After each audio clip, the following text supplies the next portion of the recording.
sean bienvenidos a este nuevo tema formativo, el encuentro con Jesús desde la palabra. Ustedes han ido haciendo esta formación en este tiempo que nos ayuda a todos a ir creciendo. Todos estamos en esta dinámica, en este movimiento permanente de ir formándonos y de ir creciendo como personas y como cristianos. El tema del encuentro con Jesús desde la palabra es un tema que inspira muchísimo, muy profundo diría yo, porque el encuentro, ¿no? Hay palabras claves aquí que nos hablan de este encuentro interesante y tendríamos que partir por preguntarnos qué significa encontrarnos con alguien. Y cuando uno piensa un poco qué significa encontrarse con alguien, es porque el encuentro, esa cita que se va a dar con alguien, es porque nos interesa esa persona, porque nos interesa vivir ese momento, vivir esa experiencia. Entonces, en ese sentido, también cuando nosotros lo aplicamos al encuentro con Jesús, es porque realmente uno quiere ir a este encuentro con Jesús y como quiere ir, porque hay un interés, porque hay un despertar, hay algo que me mueve, entonces uno busca, ¿no? Uno busca encontrarse con alguien a quien va queriendo en su vida y sobre todo a quien va aceptando. Qué bonito es cuando uno comienza a ir diciendo estas palabras, ¿no? O va entendiendo por qué me mueve esto. Entonces, en ese sentido, pensar en esta experiencia de encuentro con Jesús, pero desde la palabra, entonces a uno le lleva a pensar desde la palabra. O sea, no es que yo me voy a encontrar con Jesús en el parque, o no es que yo me voy a encontrar con Jesús en el cine, si bien los cines están cerrados ahora, no, sino es en su palabra, en esta palabra que conozco de repente teóricamente, cómo yo me puedo encontrar y qué significa encontrarse con Jesús en su palabra. Seguramente muchos de ustedes lo habrán hecho quizás en algún momento remotamente, de repente algunos ya son más constantes, pero igual, ¿no? Sea en cualquiera de los casos, ¿qué significa? ¿Qué produce en mí incluso este encuentro con Jesús desde su palabra? ¿Qué palabra? Aquello que está escrito en las Sagradas Escrituras, en la Biblia, como comúnmente conocemos nosotros. Entonces, esto es importante, ¿no? Cuando uno lee el capítulo primero del Evangelio de Juan, es una introducción muy bonita porque habla de que aquella palabra se hizo carne, palabra con P mayúscula, ¿no? Y cuando uno piensa y dice, y reflexiona o estudia un poco, por ejemplo, este primer capítulo, dice, ¿quién es la palabra? ¿Quién es la palabra? Es Jesús, ¿no? Entonces, esta palabra que se hizo carne, que habitó entre nosotros, y este logos, como dice el Evangelio de Juan, existía desde el principio, ¿no? Y justamente introducirnos en esta dinámica es ir gustando de ese encuentro con Jesús en su palabra. Nosotros los cristianos católicos solemos celebrar, por ejemplo, el mes de septiembre como el mes de la Biblia. Y a lo mejor pasa muy desapercibido, muy solamente en saber que sí, es el mes de la Biblia y punto, ¿no? Como decía San Jerónimo, ¿no? Cuando habla de las Sagradas Escrituras, San Jerónimo, que es el que traduce la Biblia al latín, el primero que traduce la Biblia al latín, dice, desconocer las Sagradas Escrituras es desconocer al mismo Jesús. Qué interesante frase, ¿no? Entonces, en ese sentido, yo les invito a que vayamos haciendo esta experiencia de leer la palabra de Dios, pero no solo de leer por leer, sino de orar con esta palabra.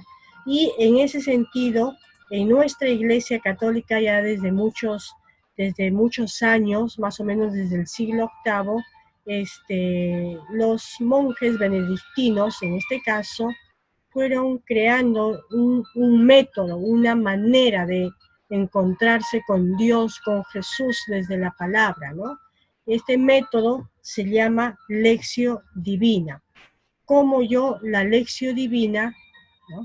Esta lectura en castellano, lectura orante de la palabra de Dios, lo puedo utilizar en mi vida, ¿no? En mi vida espiritual, en mi vida de encuentro con Jesús, para ir creciendo. Justamente ese es el objetivo, ¿no? De este acercamiento a la palabra. Por eso, yo les voy compartiendo un poco en qué consiste este método orante, ¿no? La Lectio Divina, esta lectura orante de la palabra de Dios.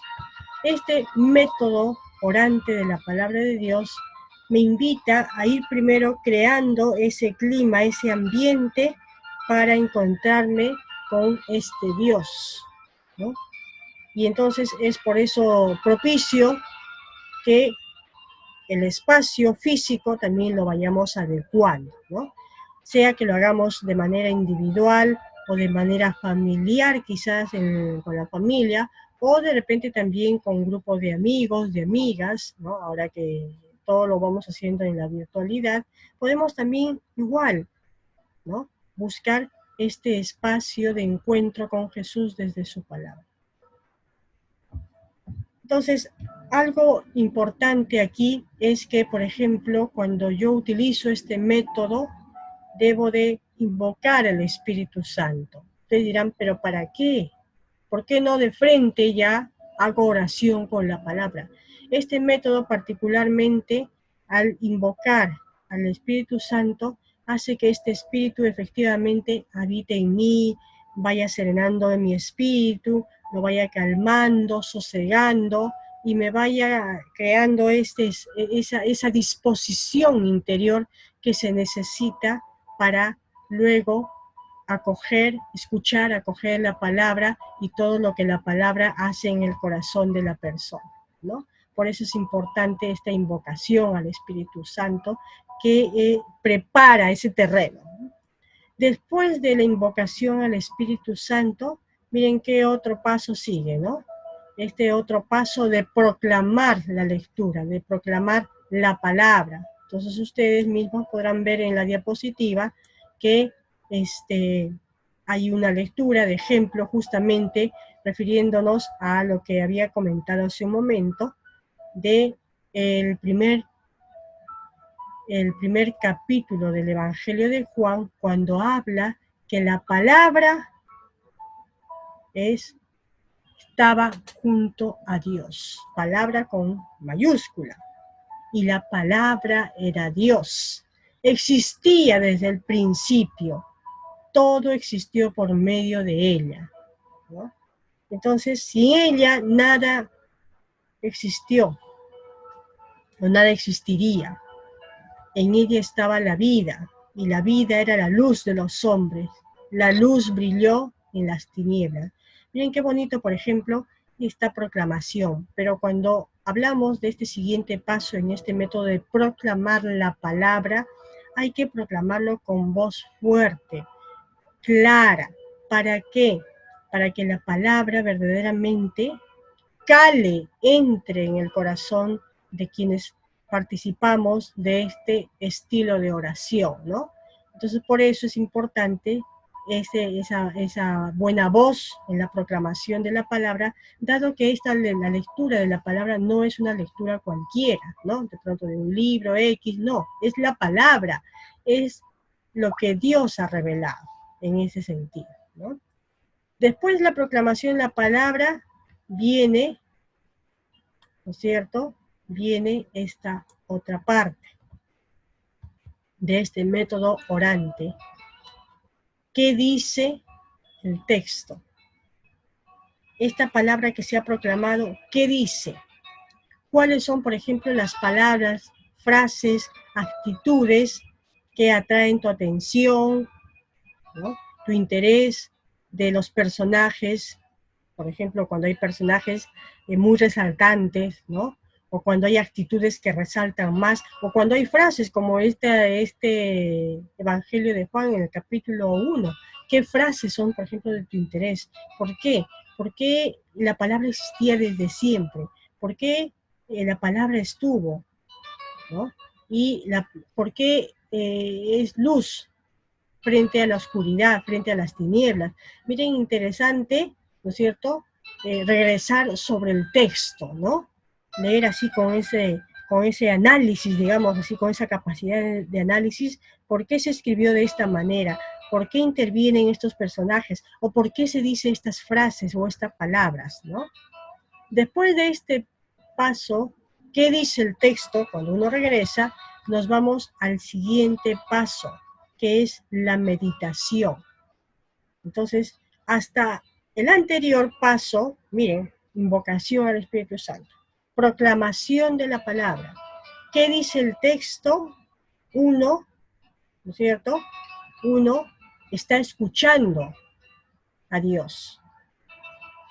Es como que Dios está hablando en esa primera parte de este método. En vez, cuando ya entramos a esta meditación, como ustedes están viendo en la diapositiva, uno dice, y ahora, ¿qué me dice a mí esta palabra? ¿Qué resuena en mí de esta palabra? ¿No? Entonces, por eso, por ejemplo, ahí están puestas algunas preguntas, justamente tomando el Evangelio de Juan, algunas preguntitas que normalmente son pautas de reflexión, ¿no?